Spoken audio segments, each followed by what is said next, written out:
Assalamu alaikum to each and everyone.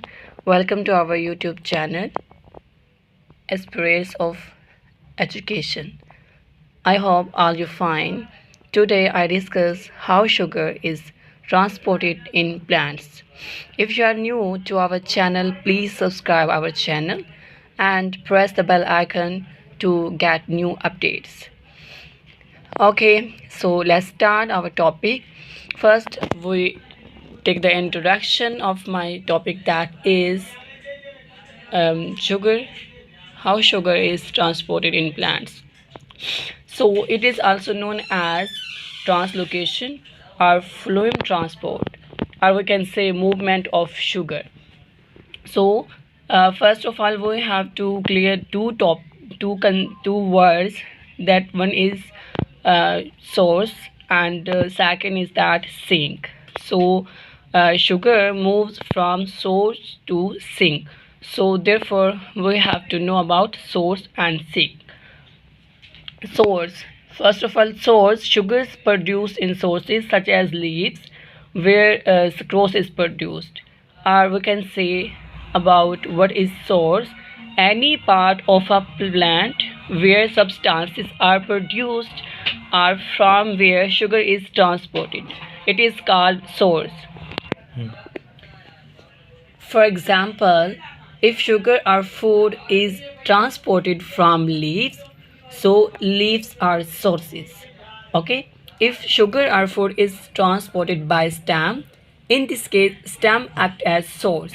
And similarly, if sugar or food is transported through root, then root perform functions like source. And now what is sink? Sink, the part of plant where the substrate can be stored, are the points of sugar delivery.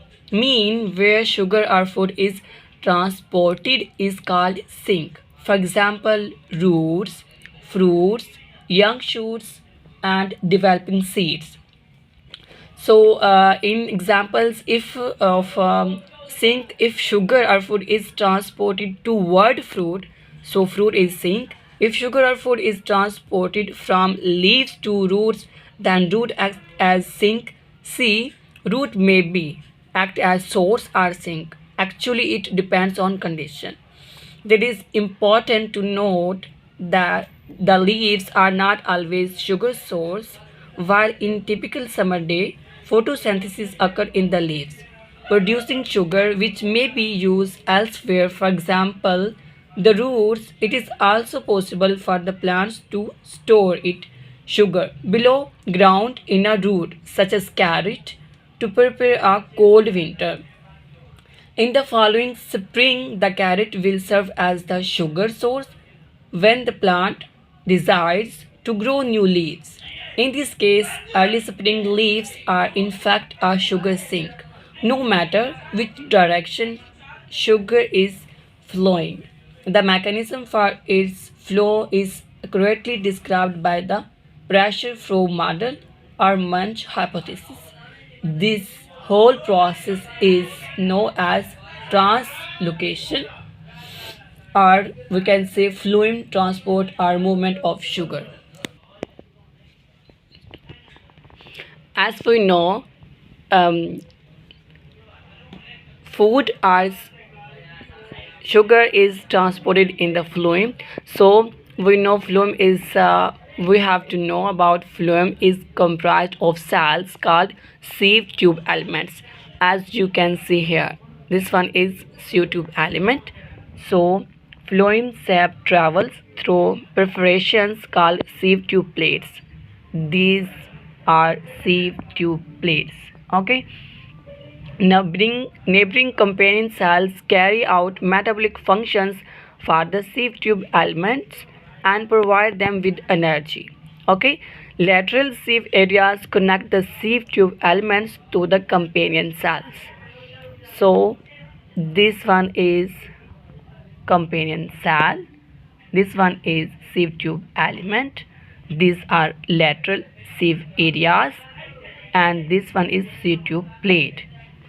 One, that one is pressure flow model. It helped to understand the mechanism of sugar transport in plants. It proposed by Ernest Munch in 1930. As I told you earlier, it also known as Munch hypothesis or mass flow hypothesis. Sugar transport in plants in the form of sucrose through sieve tube of phloem. I, I saw you the sieve tube of phloem. Okay, sugars are actively transported from source cells into the sieve tube companion cells. From the companion cells, the sugar diffuses into the phloem sieve tube elements. The presence of high concentrations of sugar in the sieve tube elements drastically reduces solute potential, which causes water to move by osmosis from the xylem. As we know, water move from the xylem from roots to the other parts of the plant body, and also minerals also um, flow through the xylem, okay, into the companion cells. Okay, this movement of water into the sieve tube cells cause water potential, mean turgor pressure, to increase. This increase in turgor pressure drives the bulk flow of phloem from source to sink. Okay, we use this figure to understand to clear this concept. As you can see here, this one is source cell and this one is companion cells.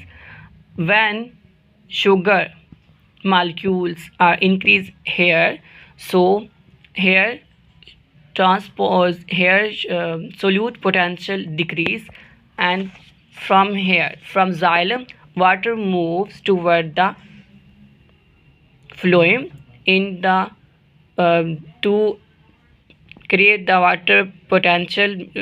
We also call it turgor pressure. So this increase in turgor pressure drives the bulk flow of phloem from source to sink.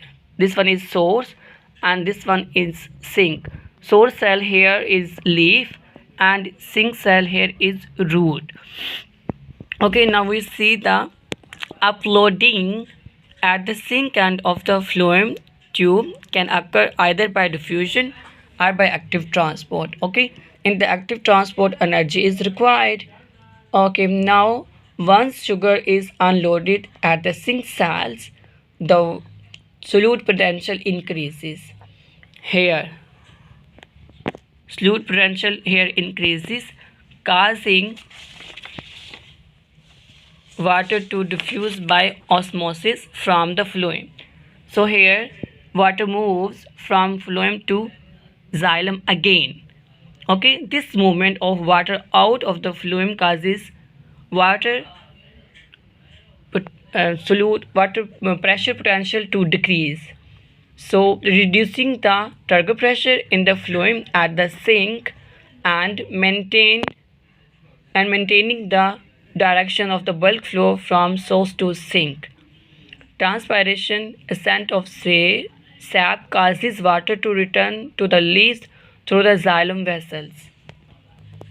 Now we see the movement of fluid in xylem with phloem. Driving force for fluid movement. In xylem, transpiration, that is evaporation from leaves, combined with cohesion and tension of water in the vessel elements and tracheids. This one is passive. There is no energy required for this transpiration. Okay. So second one is that phloem. In phloem, active transport of sucrose from source cells into phloem sieve tube elements, that is active process, and there is energy required for this process. So now we see the pressure potential in xylem and phloem. In xylem, negative due to pull from the top, that is transpiration and tension. In the phloem, pressure potential is positive. Why it is positive? Because due to the push from source, water pressure potential increases, due to influx of water which increases turgor pressure at source.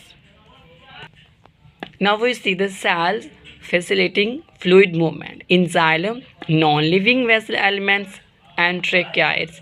In phloem, living tube elements supported by companion cells, as I told you earlier. So if you have any queries or questions, you may ask freely in the comment section. I'll be happy to reply you. Thank you.